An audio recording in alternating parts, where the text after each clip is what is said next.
नमस्कार मित्रों, जैसा कि हम लोग दीनदयाल उपाध्याय गोरखपुर विश्वविद्यालय गोरखपुर के BEd second semester third paper से संबंधित जो प्रायोगिक क्रियाएं हैं उनसे संबंधित विषय वस्तु को अध्ययन कर रहे हैं। उसमें कल के लेक्चर में हम लोग देखे कि किस प्रकार सूक्ष्म शिक्षण का अर्थ, परिभाषा, उद्भव और प्रमुख कौशलों को। आइए आज हम लोग माइक्रो टीचिंग यानी कि सूक्ष्म शिक्षण के जो 5 प्रमुख कौशल विश्वविद्यालयों एवं संबद्ध महाविद्यालयों में कराए जाते हैं उन कौशलों को देखेंगे। तो उनमें से आज हम लोग पहला जो प्रमुख शिक्षण कौशल है वह प्रस्तावना कौशल है। प्रस्तावना कौशल से संबंधित हम लोग आज उसके चार्ट और उसके प्रस्तुतिकरण को देखेंगे। तो आइए बिना देर किए शुरू करते हैं सूक्ष्म शिक्षण का पहला प्रस्तावना कौशल। और हम लोगों का सब्जेक्ट है हिंदी शिक्षण।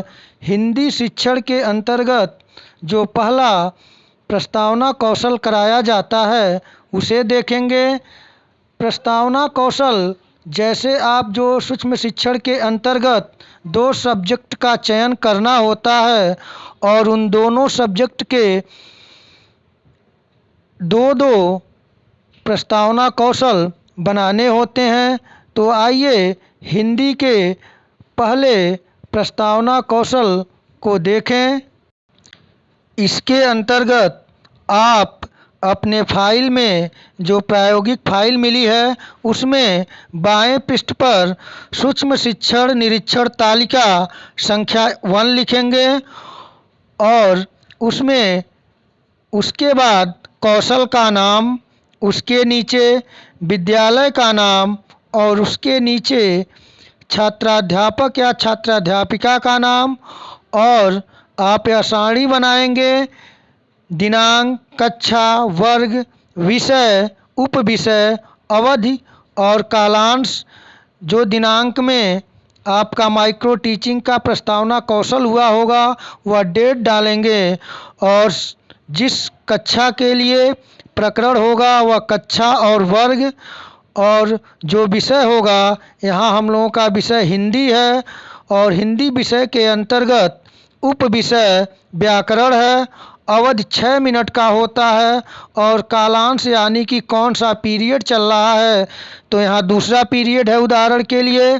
और उसके बाद आप प्रकरण का नाम लिखेंगे और उसके नीचे निर्देशन, जिसमें लिखेंगे निरीक्षणकर्ता कौशल के घटक के हाँ के सामने सही का निशान तथा नहीं के सामने नहीं का चिन्ह लगाएं, यह लिखना होगा। उसके बाद यह सारणी बनेगी, पहला क्रम संख्या का, दूसरा कौशल के घटक और तीसरा हाँ और चौथा नहीं।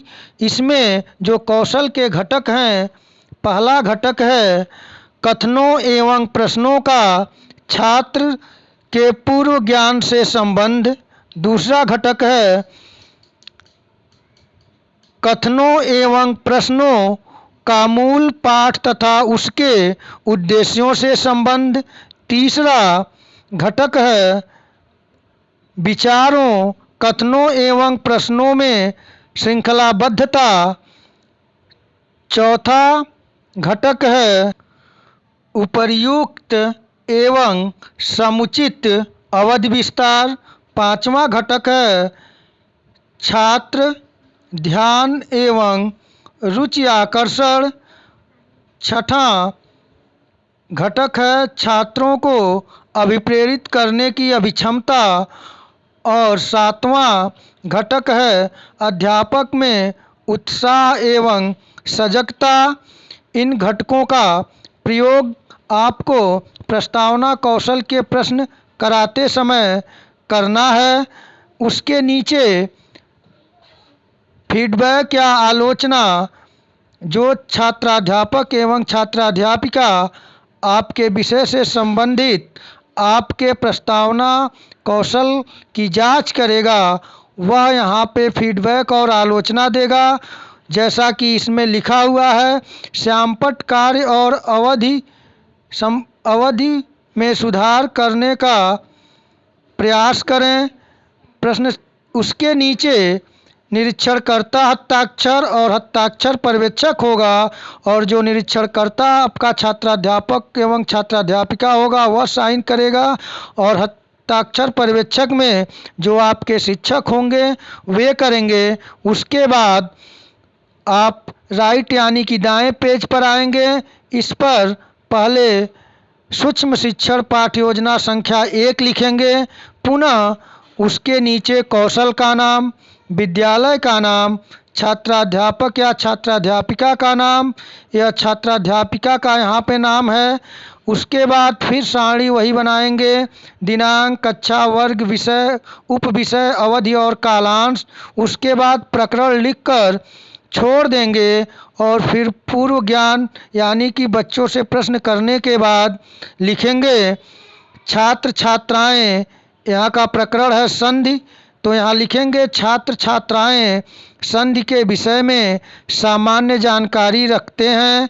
उसके बाद प्रस्तुतिकरण लिखकर ये बनाएंगे सारणी 3 क्रम संख्या, छात्राध्यापक या छात्राध्यापिका कथन, और तीसरे लाइन में छात्र कथन लिखेंगे या छात्र क्रियाएं लिखेंगे और प्रश्न करेंगे।